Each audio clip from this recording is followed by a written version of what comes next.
Hello, everyone. By the time this video comes out, I assume that the second reverse volume discussion video will have been out by now. If that's the case, then I hope you enjoyed it, and thank you very much for the support. So the reason I'm making this video is, well, what prompted this video is a mutual of Grin and I. He asked us a question of what we thought or what our theories are of the Millennium Earl's past. Mind you, and this is after we've already read Volume 10. So, you D.Gray man salutes. I ask you not to reveal anything. No spoiling, please. And keep that in mind. So, the Millennium Earl, from where I'm standing, and from where I am thus far, he has the potential. In fact, he is my number one character in the story thus far. Furthermore, he might be one of the most succinct, thematic, subtle, and cohesively written characters I've seen in fiction. And his level of writing quality is similarly on the level of Crollo and Seti from Hunter x Hunter. Now, what is the Millennium Earl's past, or who is the Millennium Earl? Now, to understand the Millennium Earl, you have to understand Alan and his relationship with Alan, and to understand him, to understand the Earl even further, you have to look at what even the Noah and his relationship with that family is, that clan.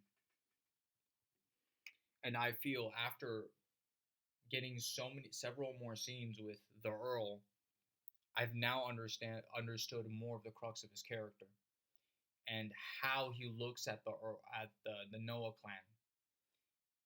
And I feel like I've begun to piece things together. It all began in Volume 9, where we learned that, according to the Earl, Alan is devil incarnate. In that very same volume, we learned that previously there was a Noah, one of the 13 children, one of the 13 apostles of the Earl,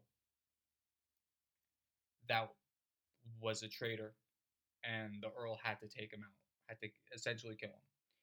And I believe, Grin and I both believe, that Alan is a reincarnation of a Noah, of that very same Noah.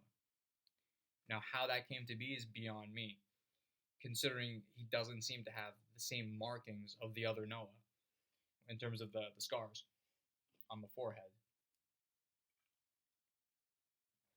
But I believe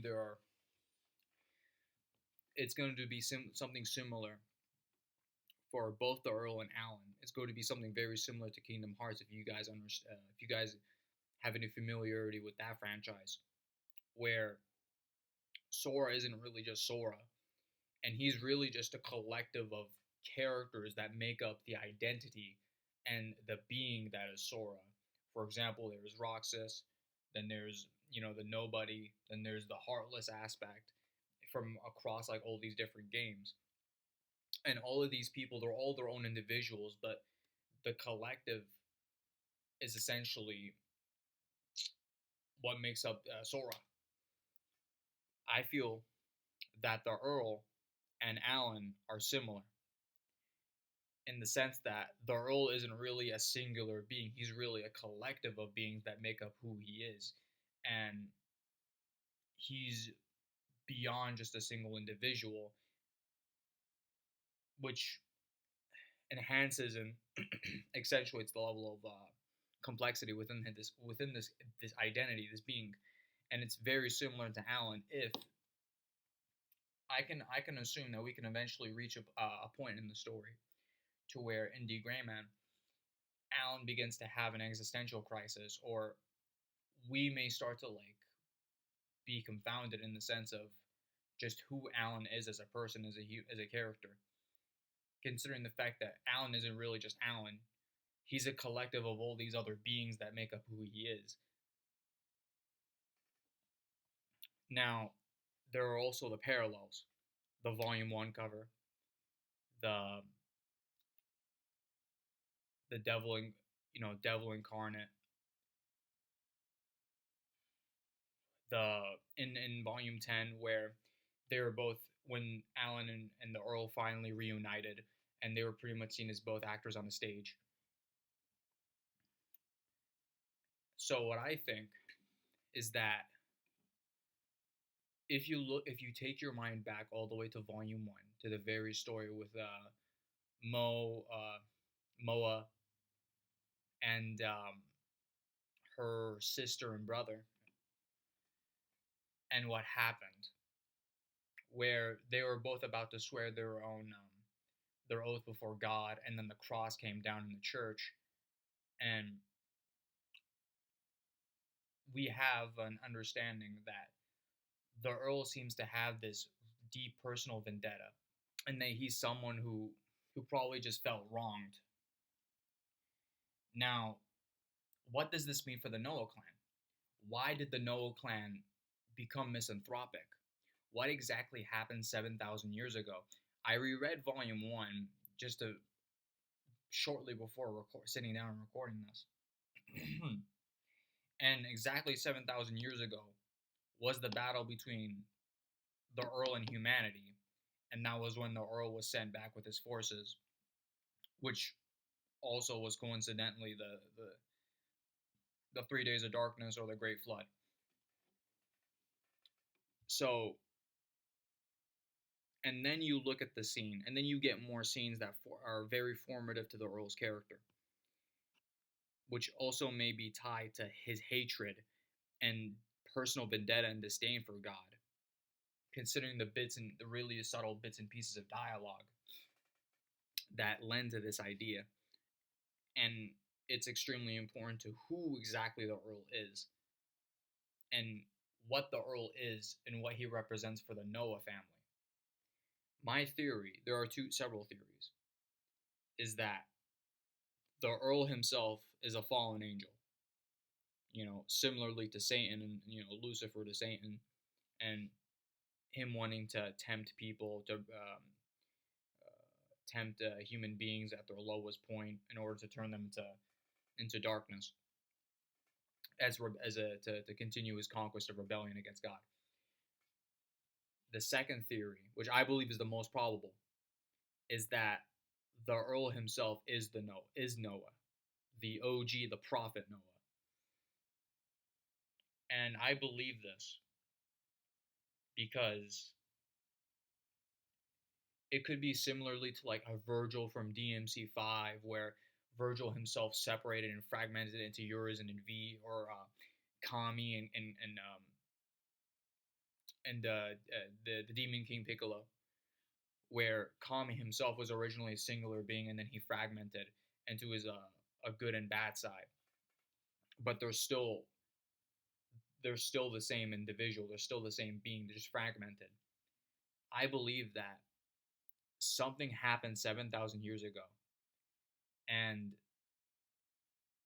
the Earl and the Noah felt like they had been betrayed by God, and essentially turned them into these monstrosities, and they feel like they have to essentially gain revenge. So the Earl, he's also Noah, but he's also something else entirely.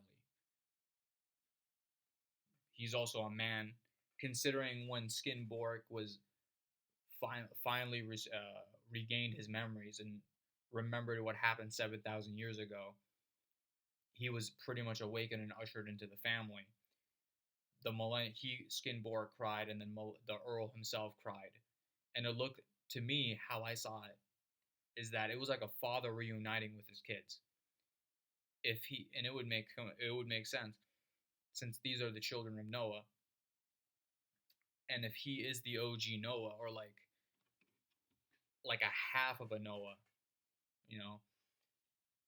then it would make sense. But then it's like, what would that mean? Because it was, how exactly did that happen? And of course, another piece of information that I believe lends to this idea is that the Noah themselves are extremely important and formative to the Earl.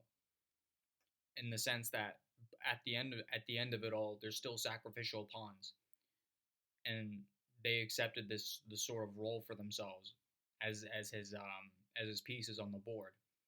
Yet at the same time, he's also hesitant to discard them and sacrifice them, and he doesn't want to put them in harm's way and in danger because he cares about them, despite the fact that he is very similar to Alan, where he puts his goals over his own existence.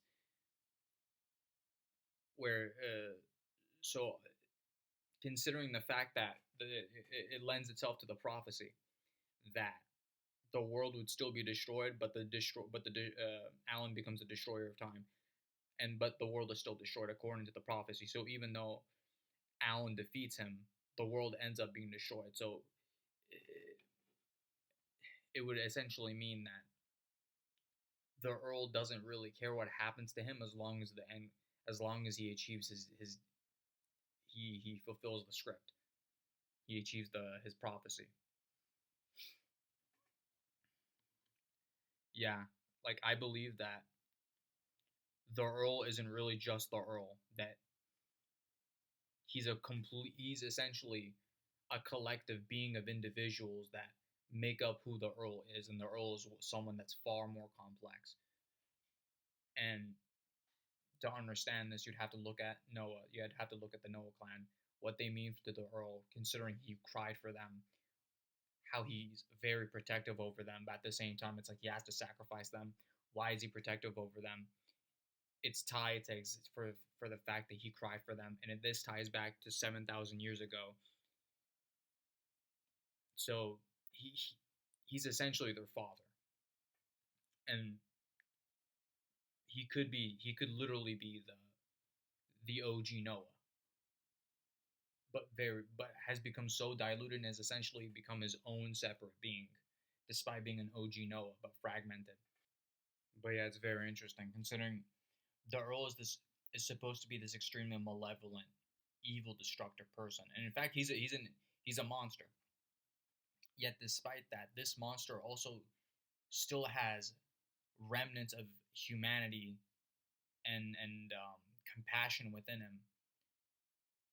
But this is specifically, only directed towards the Noah, the clan, his family, because they're more than just subservient. They're more than just servants to him, and it's tied to exactly back to 7,000 years ago and who exactly the Earl is, and what the Noah represent to him, who are essentially his children.